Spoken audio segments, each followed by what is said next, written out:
Hi everyone, my name is Gareth Kelly. I'm Head of Finance here in O'Dwyer's. So I'm delighted you could join us here today for our monthly OMC client information talk entitled Expertise in Service Charge Recovery. I think it's a very interesting and relevant area at the moment, and I'm very much looking forward to hearing more about it.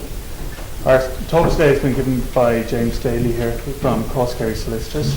Crosscarrys are a long, stable legal partnership which is engaged solely in debt collection and have benefited from building up an expertise in that area over many years. James is Crosscarry's managing partner and joined Crosscarry's back in the year that he qualified. I'm not going to say what year that was. So James became principal partner in 1982 and has represented clients at the District Court over the whole of his career.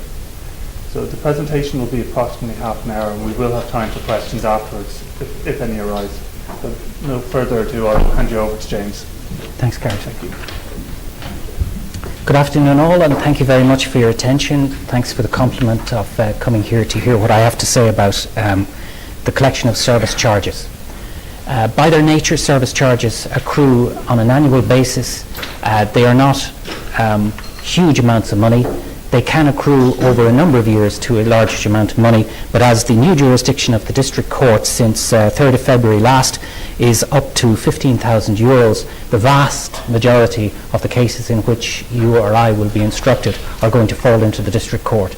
So most of the address I'll give you today will be about procedures in the District Court.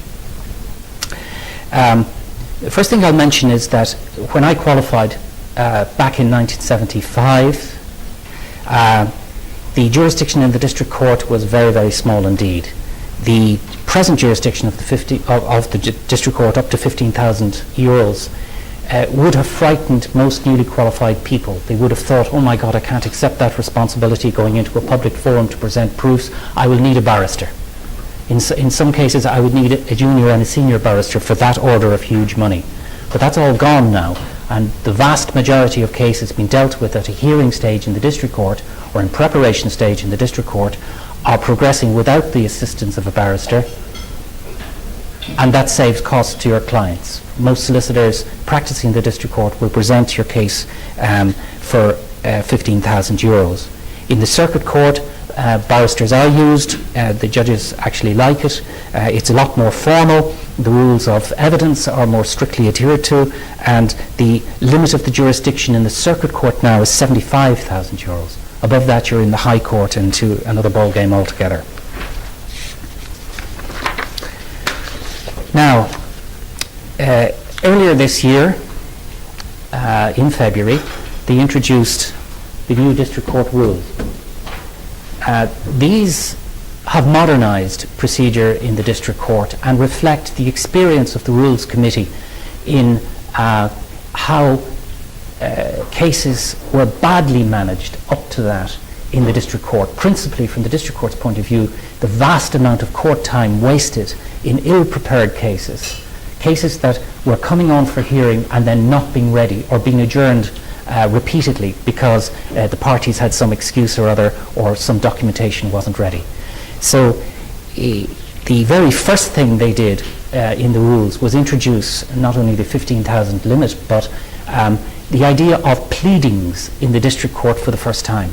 Hitherto, a formal defence, a written statement of what the defence was, is something you'd trip across in the Circuit or the High Court. But now there's an actual written defence in the District Court, and more importantly, and initially for us, there's actually a written statement of claim in the District Court. Notice of claim, it's called. In the old days, it was called a civil summons. Those old-fashioned terms have all gone now and replaced by plain English, they hope.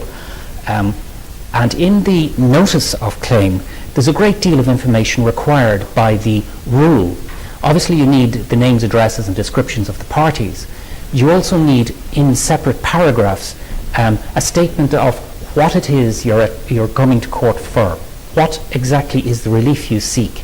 They need particulars of that relief, and that means theoretically setting out the statement of account on the printed form which has been presented to the District Court office. They require to know what correspondence you're going to rely on, and by that they want a list of letters which might be produced in evidence with their dates. They want any documentation you're going to rely on. And in a service charge case, that is always and necessarily the lease, but it might also be proof that the lease is now the property of Mr. X, your target, and it might also be proof that your plaintiff, your client, is actually the person entitled to the service charges, and that might mean proof of assignment of the common areas, the usual.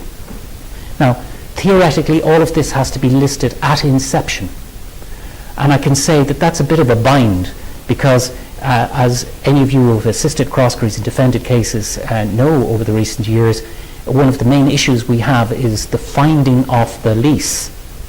And if I have to find all the leases before I issue any summonses, there's a great deal of work and cost to be incurred before I'm in a position to issue a summons. So at the moment we're kind of eliding the date of the lease. We just say it's under a lease. But we do need to know from you that there is a lease, that the person we're suing is the original lessee or is a person who took or bought the apartment and became the owner of the lease.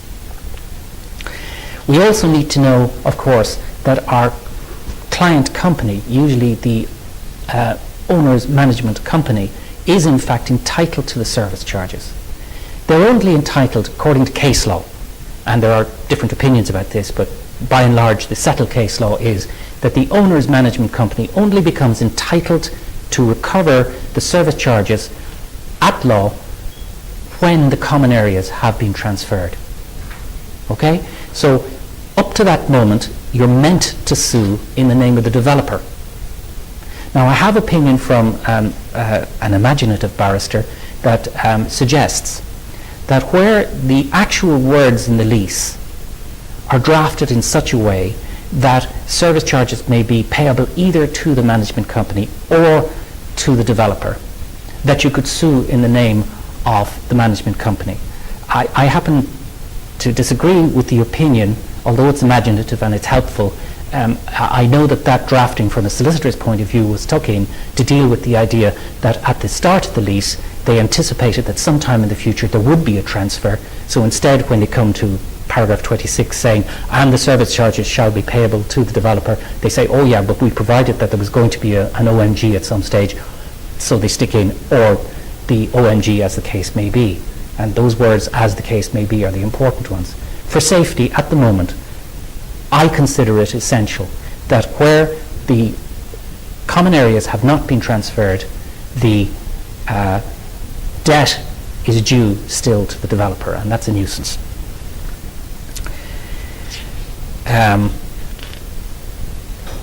In cross-carries, when we are receiving instructions from you, issuing the notice of or the claim notice is not the very first thing we do.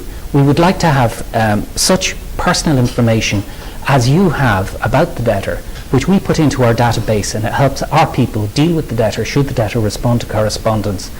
Telephone numbers, whether they're married, whether it's an owner-occupied apartment, whether it's an investment apartment, anything you have. It's amazing what small piece of information may become important at a later stage in the case, or give us an angle with which to open a conversation with the debtor. I'm sure as you deal with people who owe service charges all the time, you're familiar with the necessity to establish some class of a rapport with the person as you're dealing with it. It would be helpful if that were passed to us. Now, I've mentioned that we need a copy of the lease. Theoretically we do. We're managing at the moment without it. But as I will describe later in my address, it becomes essential and cannot be done without when the matter comes to court. We do, of course, need a full breakdown of the account, including any interest that appears on the account, and there's a separate lecture to be given, and I'm not going to give it again because I've given it here before, about whether the costs that you charge to a service charge account are properly recovered in legal proceedings. But if there are legal costs on the statement of account, I would like to see them identified separately so that I can sue in confidence as to what's what in terms of service charge, interest, or legal costs.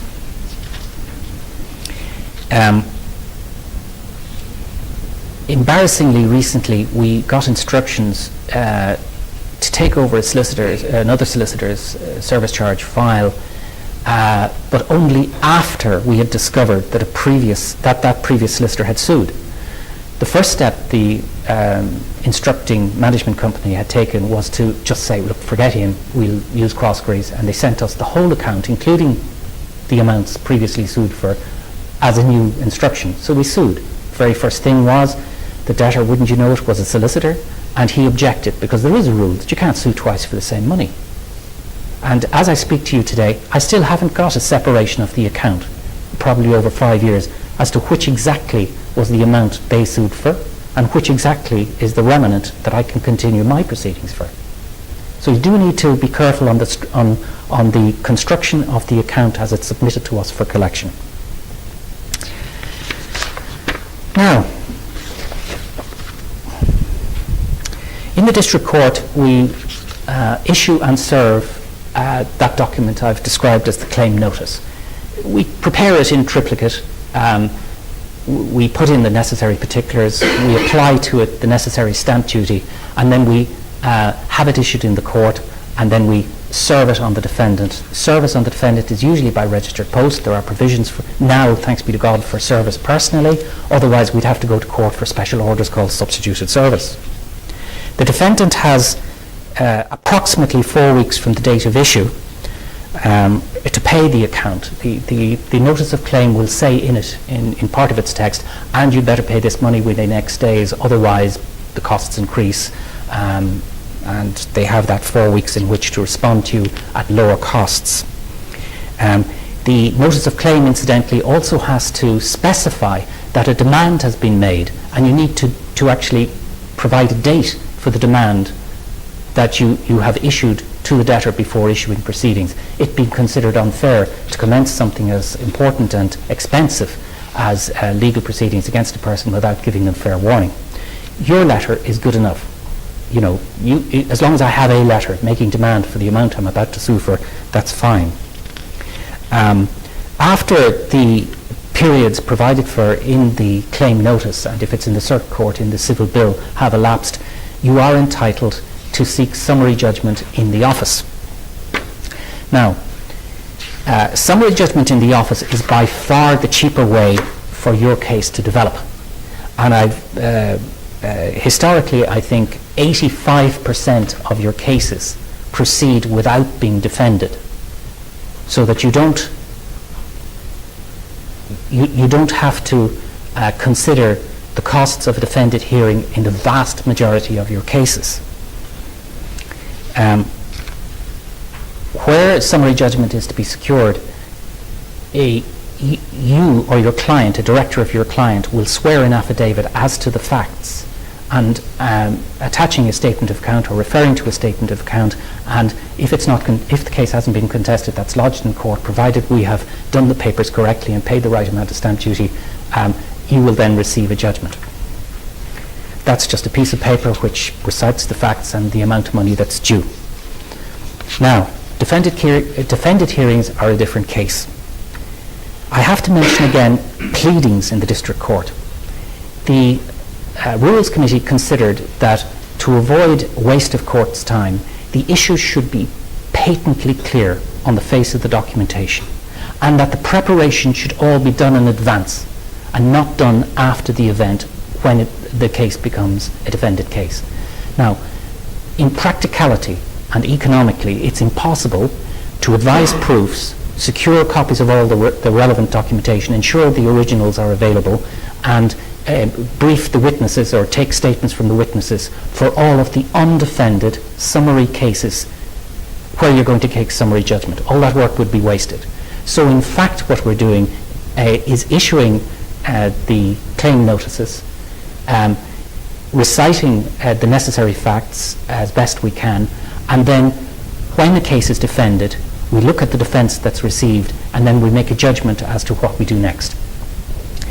Fortunately, the Rules Committee decided that what's fair for plaintiffs, claimants, should also be fair for defendant respondents. And they've insisted that a new form be filed by the defendants. They have to actually set out a defence, and they have to set out things like which facts that you've alleged in your claim notice they admit and which they do not admit. If they do not admit them, they have to set out why they do not admit them.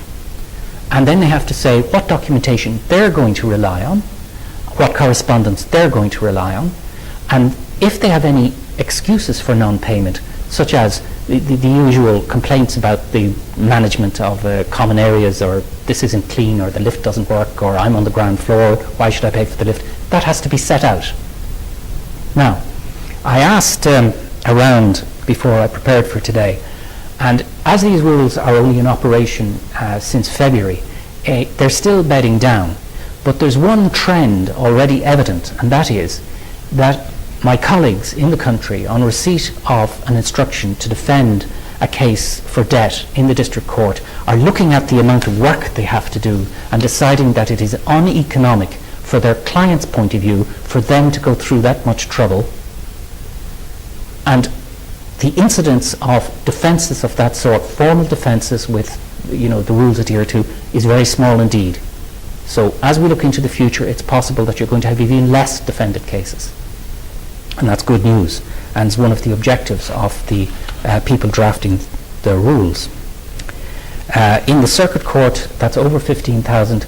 They have to file an appearance, then separately have to file a defence, then there's a question of discovery, notice of particulars, notice of trial. It comes to hearing, it costs a fortune, and we'll talk about that if it happens to you. Now, evidence. When the solicitor says, okay, I've got the defence, I've got my documentation, and here I think we'll pause and talk about leases. I can't go to court without a lease. It's just a basic proof. The essence of a service charge or a rent is that it's due as a promise, as a covenant contained in a document. I can't ignore the fact that there was a document. I have to suggest where that promise is, and in fact I have to produce the promise in writing, signed by the target, okay, as evidence that there was such a covenant, and that is the lease document itself. Now, in 2014 we are moving to a position where all such documentation is registered just in the Land Registry. The Land Registry is a marvellous and modern institution. Nearly everything is available online to a search, including the bespeaking, that's just a legal word for the getting, the ordering of a copy of a document. And if the document happens to be the lease, well then I can go online and make arrangements once I've found it on the lease, pay a fee, and the lease will arrive to me by post. Now, before these rules were in place, it used to be heart attack material as to whether the Land Registry would respond in time so that I'd be going to court next Tuesday and I would have the copy in time from the Land Registry. Nowadays, thanks to the foresight of the Rules Committee, there is a separate procedure before the matter comes to trial. Having noticed that over the years trial dates were being missed, cases being adjourned, cases weren't ready, the documentation wasn't right or whatever, they said, okay, let's not do it that way anymore, let's have a formal notice of trial. So what they do is they ask you to file a paper to say you're ready, giving the opposition the right to file a paper too if you haven't. So you won't come to hearing until I now have the documentation I need, because I won't file a notice of trial until I'm ready to go to trial. They've also decided that they want the solicitor filing notice of trial to fill out a pre-trial questionnaire, and it's a very sensible thing. In the pre-trial questionnaire you're asked who's going to be representing, how long will it take, how many witnesses, what are the issues left before the court, but also they want attached to it a copy of all the documentation, including the lease, that you're proposing to rely on. This, of course, allows the court clerk to say, right, that's a service charge case, it's going to take half an hour, that's a defended service charge case about the condition of the common areas, oh, that could take 4 hours, oh, we better put that into a Tuesday late in November. It allows them to say, oh, he's not ready, he hasn't shown me the lease, I'm not allowing that to have any precious court time until such time as Mr. Daly produces his lease. Naughty him.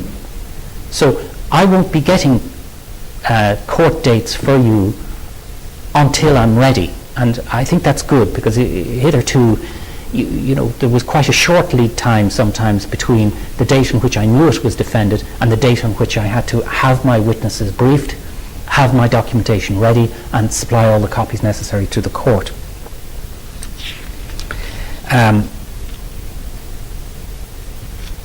As I say, or have said, most of the leases are available in the Land Registry. However, on independence we inherited the old British system of registration, which involved a presse only of registered deeds being lodged in the Registry of Deeds.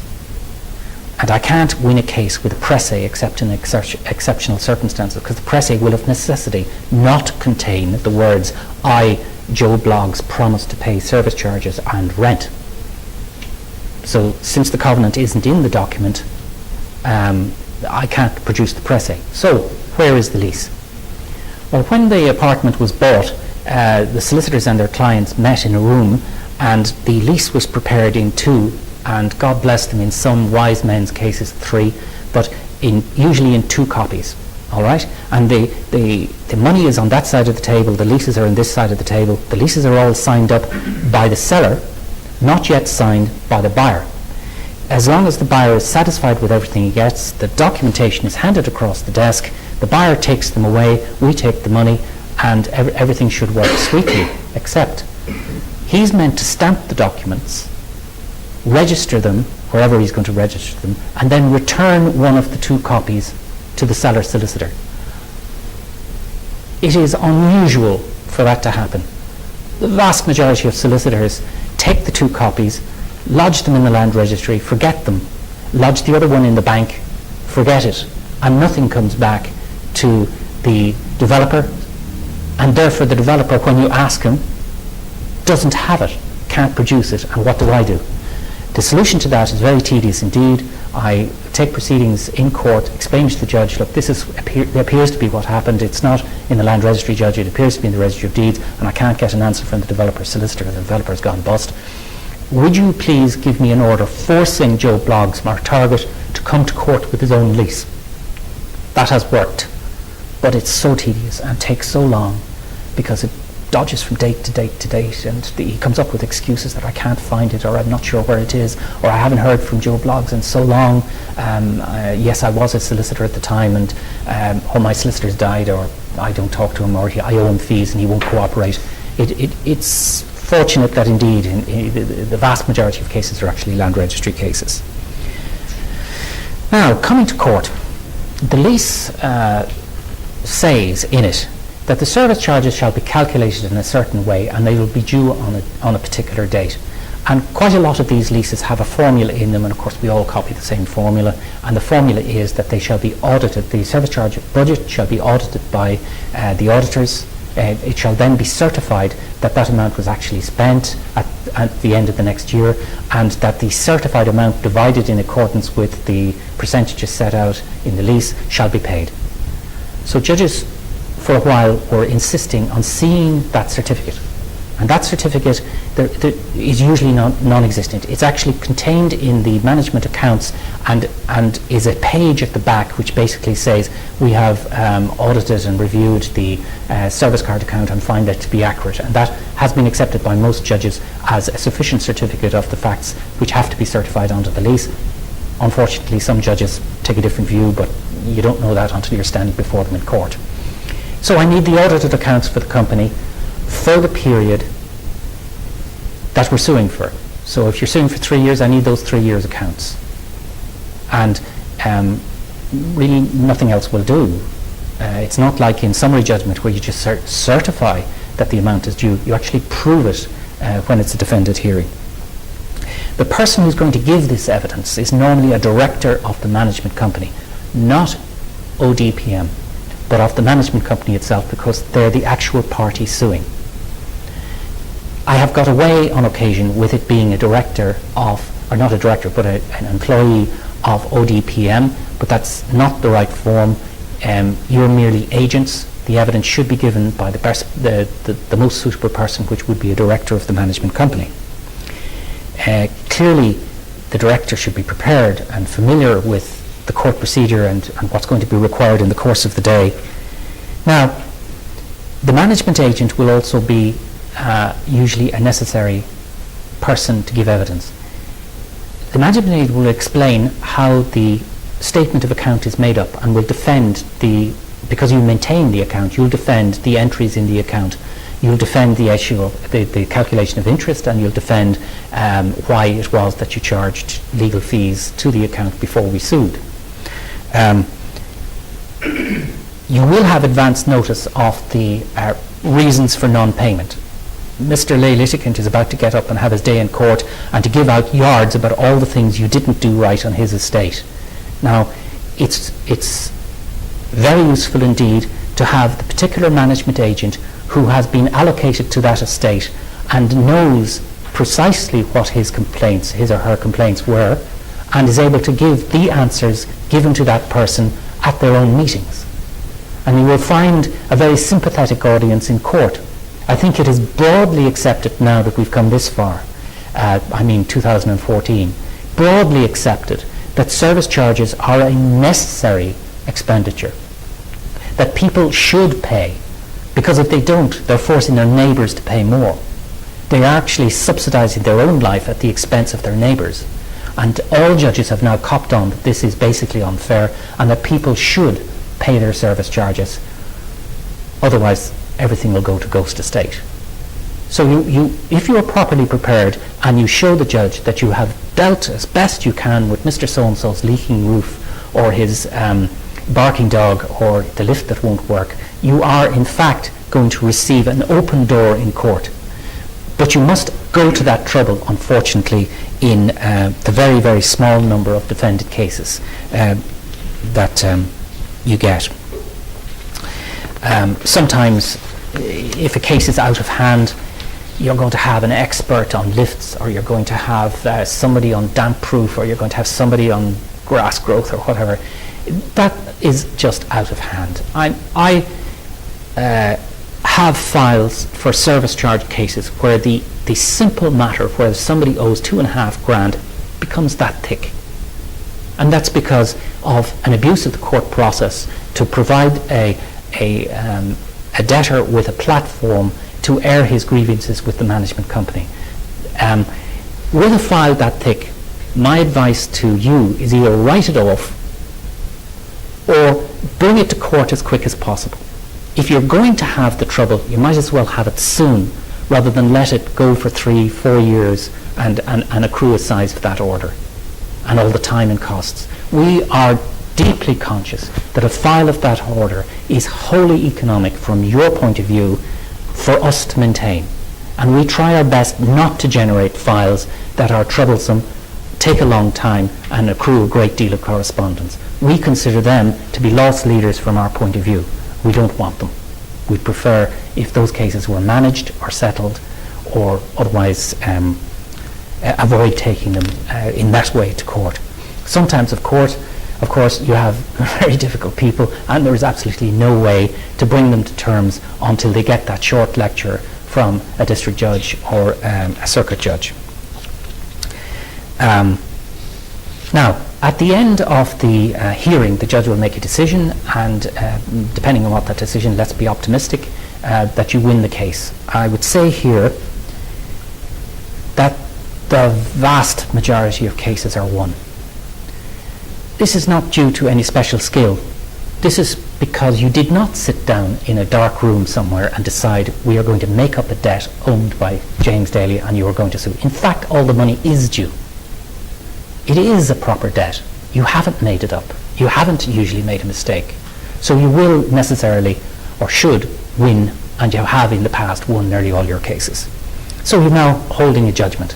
The judgment is a piece of paper which the judge will sign eventually. It's drafted for the judge by his clerk, and it attracts costs. Now, the Rules Committee and the previous Rules Committee and the previous rules to the inception of the state all decided that legal proceedings should be reasonably economic to prosecute, and that people should not be dissuaded from raising legitimate defences because of the cost of involving themselves in legal proceedings. So they establish a scale. The scale is meant to be a balance between what's economic to the solicitor and his client and what's a deterrent to the defendant target.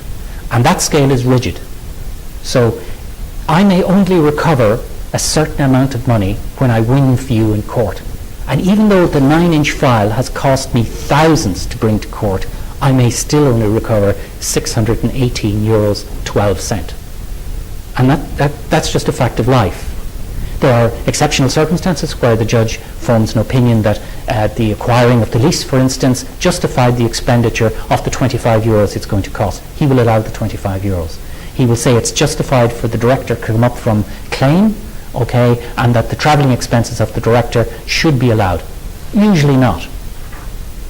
The district judge will look at your account and look at the legal fees element and say, but if I allow you those legal fees, in addition to the legal fees I'm about to give you, which are maximised by statute, won't you be getting more than the statutory amount?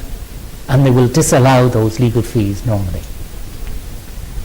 That's just a fact of life. Interest. The Courts Act allows you to have interest at 8% from the date of judgment.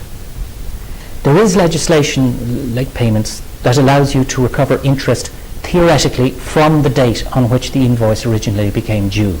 However, it's my experience that judges don't like interest. It feels penal to them, and they will award interest from the date of the judgment, and you may or you may not get interest if it appears on your statement of account. In getting summary judgment, however, they don't go into that. They look at the statement you've provided, the affidavit to say that the amount is due, and they will sometimes query it, but often not, and you'll simply get the interest automatically on that point. A judgment is valid for a period of maximum 12 years from the date on which you get it. And you'll all know that the statute of limitations for suing for service charges is 6 years. So anything in a service charge account that's over 6 years old, you have a problem, unless there's an acknowledgement or part payment. Now,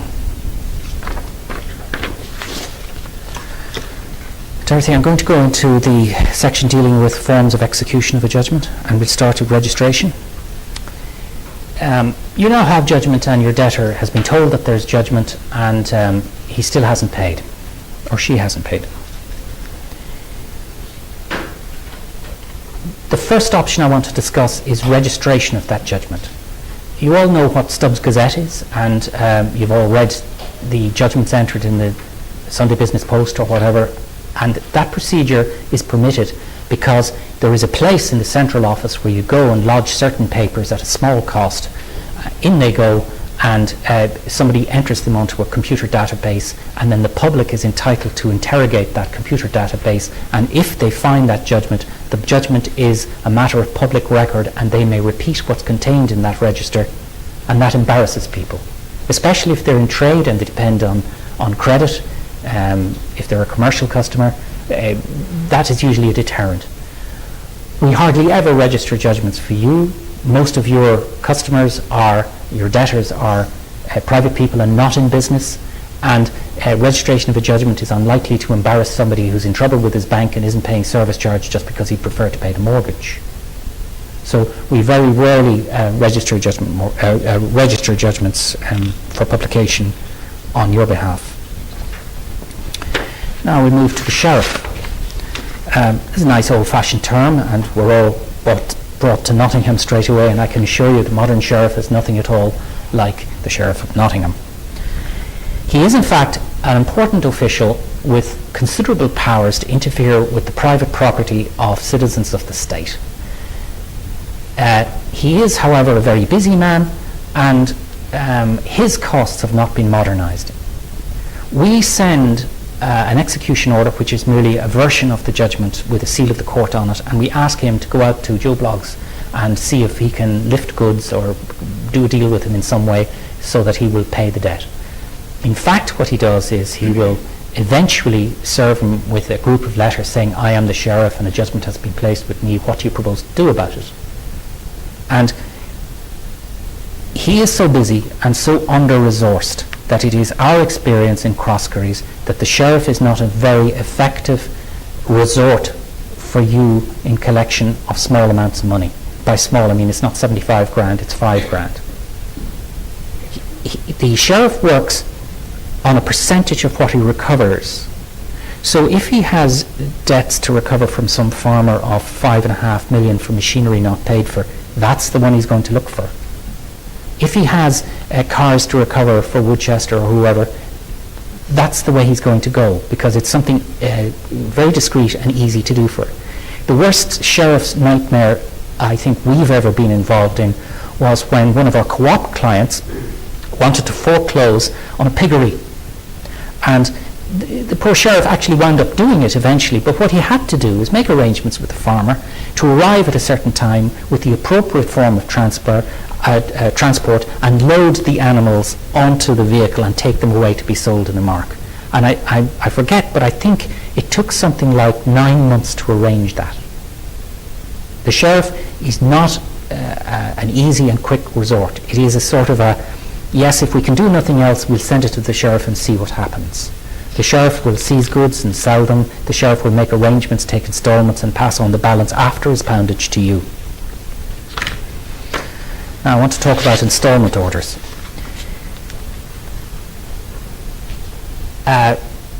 We all know about committal to prison for debt. And the installment order procedure is the beginning of that process, which culminates in the judge looking Mr. and Mrs. Bloggs in the eye and say, you've been messing me about and I'm not having any of it. You people are well able to pay this, but you're just refusing to. And I'm entitled to, and I do, under those circumstances, commit you to prison for 7 days. And after he's made that order, if the chap still doesn't pay, which most of them do, the guards will arrive with a warrant at 7 o'clock in the morning and actually lift him and bring him to Mountjoy, and he sits there until one of two things happens. Either he pays the debt to the governor of the prison, or his time expires, or as does happen with certain clients, the client says, oh dear, we didn't really want it to go that far, we don't want all of this in tomorrow morning's paper, and would you make arrangements please to get him out as quick as you can. It's just too embarrassing. Coming back to the installment order, again it's a district court procedure. There are forms. You swear up basically that the money is due, that it hasn't been paid, and you want this person examined in open court as to their means, so that the judge can form an opinion as to what they can afford, or whether they can afford to pay the debt, with a view to making an order that they pay it at this rate or that rate or the other rate per week, per month. I've even had one at a penny per year, and there's a message in that. The judge was saying, this man has nothing, you're wasting your time, I'm not making an order. So, he comes to court, and he can be forced to come to court. The judge can require him to come to court, and if he doesn't come to court, a warrant can be issued, and again the guards go out and get him and warn him, you have to be in court in Birr next Tuesday, and if he's not there, they'll actually arrest him and bring him to court. This is because the Supreme Court intervened and said that where a person has their liberty in jeopardy, it is necessary for the court to be satisfied that they have actual notice of that circumstance, and that they explain to the court, or that the court be satisfied. And the only way for the court to be satisfied completely that they know what they're at is to actually talk to the person in person in the court, and that's what they're doing. Again, it's extremely important that we have information. We won't be going to Birr. We have agents all over the country at this stage. Crossgraves has reliable people we've been working for that we can trust to do our work, and are anxious to have our instructions and have had them for 20 years and want to have them for another 20 years. So our agent in Birr will stand up, will present the case, and it is so much more meaningful if that agent has some information about the debtor.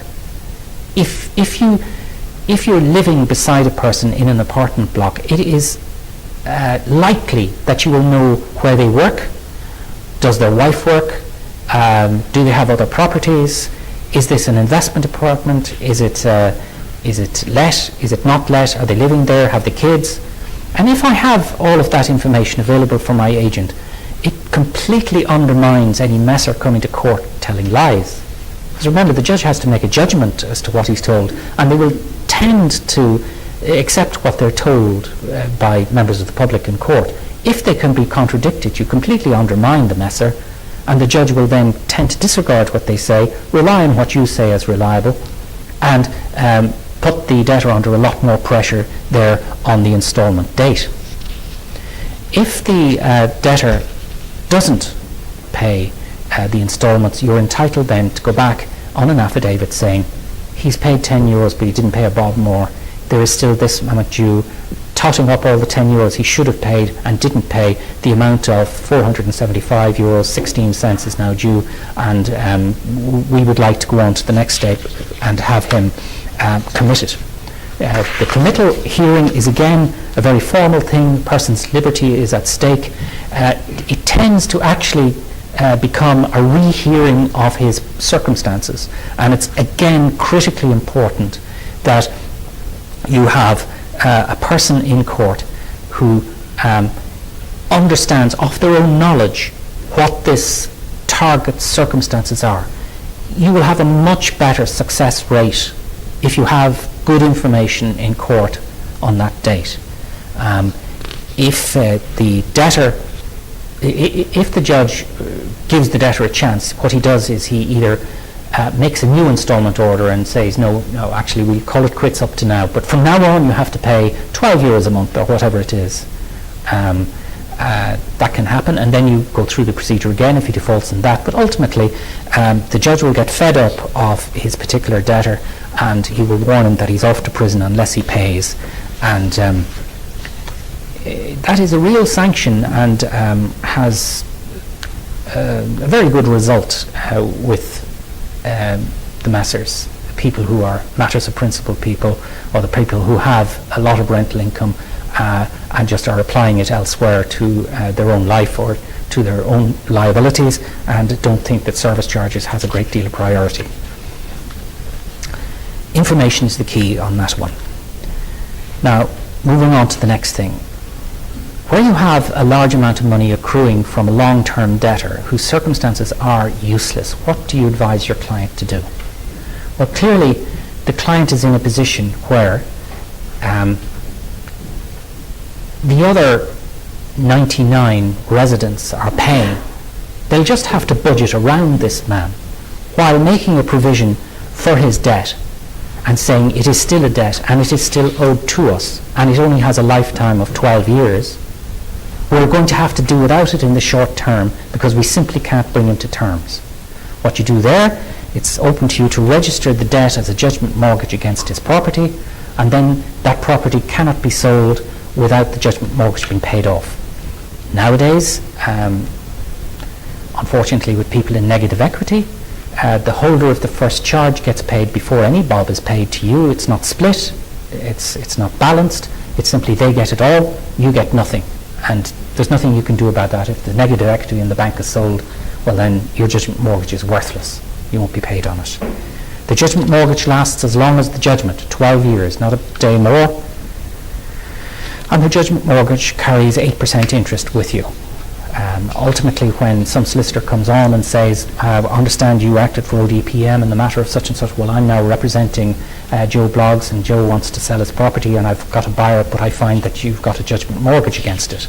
Well, that's Christmas, and you say, you calculate how much is due, how much interest is due, and you tell them that, and you also take off on the costs. The costs of not only the court case that led up to that, but the costs of satisfying the judgment and completing a discharge.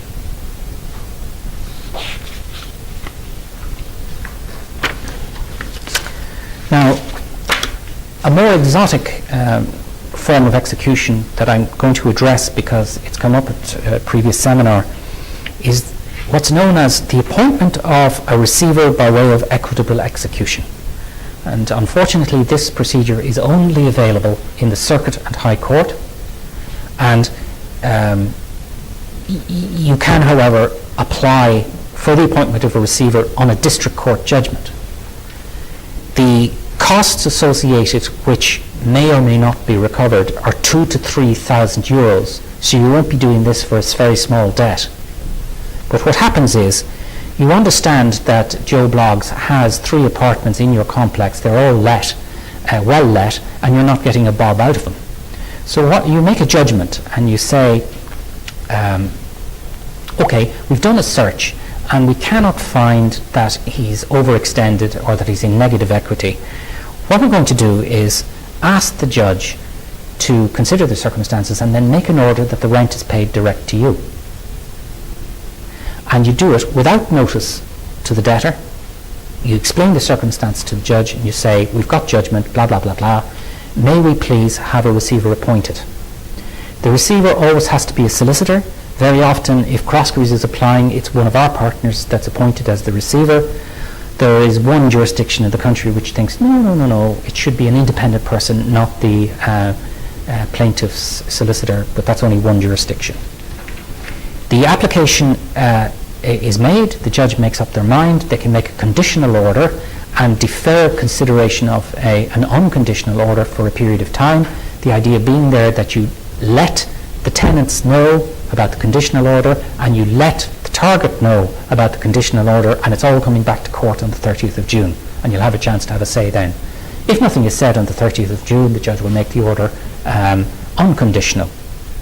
If, on the other hand, the debtor comes in and explains his circumstances, the judge will reconsider the whole application and will say, well, you haven't answered any correspondence, you haven't dealt with the instalment order, there's a judgment mortgage, what are you going to do about all this? You have to address these problems. The debtor may also say, well, actually, I have a loan to the bank and the bank have already appointed a receiver over my property and I am not even now in control of that rent stream. It isn't actually being paid to me, it's being paid to the bank. Well, that's a material circumstance. The bank have a prior charge. The judge will then not make an order appointing a solicitor as receiver to collect your service charges for you. You must know the tenant. You can't just say there is a tenant. You must have a rough idea of the rent. You can say you believe the rent to be $2,300 a month or whatever, but you must know that it is Mary Jane Costello and she's living in apartment number 25 and she is the tenant there for X period. Know something about her. Convince the judge that she's a real person.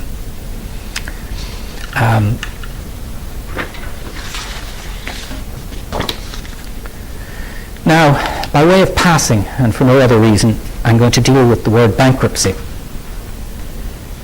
Unfortunately, this slide is prepared without enough care, and the Personal Insolvency Act is, of course, an act, not a bill.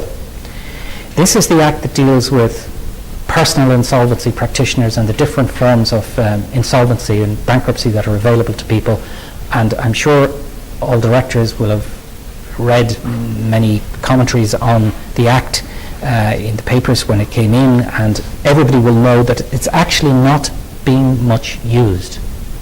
I'm not sure that it's of great value to you, but bear in mind that somebody under intolerable strain may in fact seek protection under the new insolvency legislation.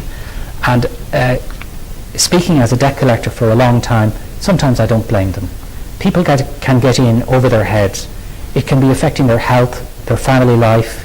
It can be affected their business. It can be affecting their mental health.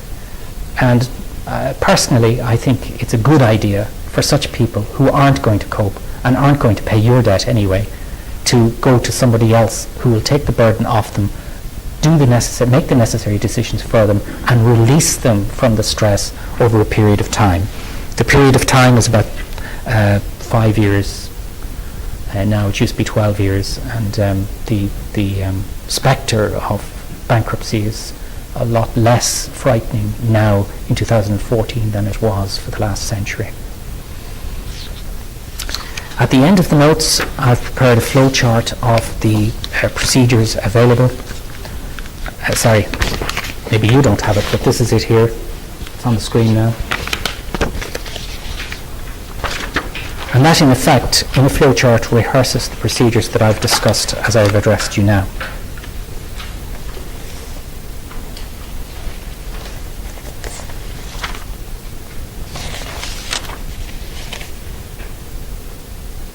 Right. That concludes what I want to talk to you about today, and I'm open to questions. One thing before I go to questions. I have been practicing, and in the district court, from June of 1975. After all this time, I have not become a cynic. It is my impression that the people of Ireland are by and large hugely honest. It's the messers that I enjoy taking to task, but mostly as I'm in court, I'm dealing with people who are in difficulty. People are honest by and large. Now I'll take your questions.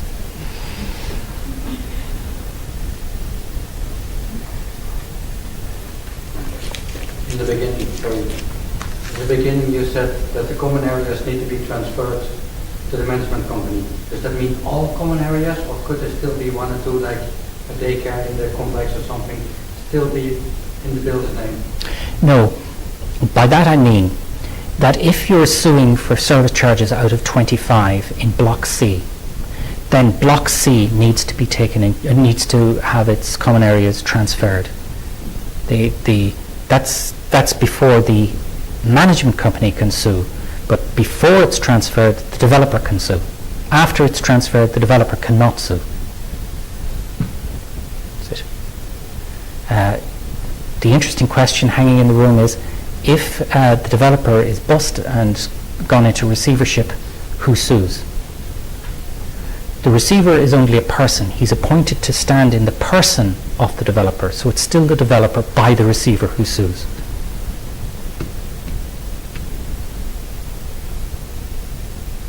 Any questions?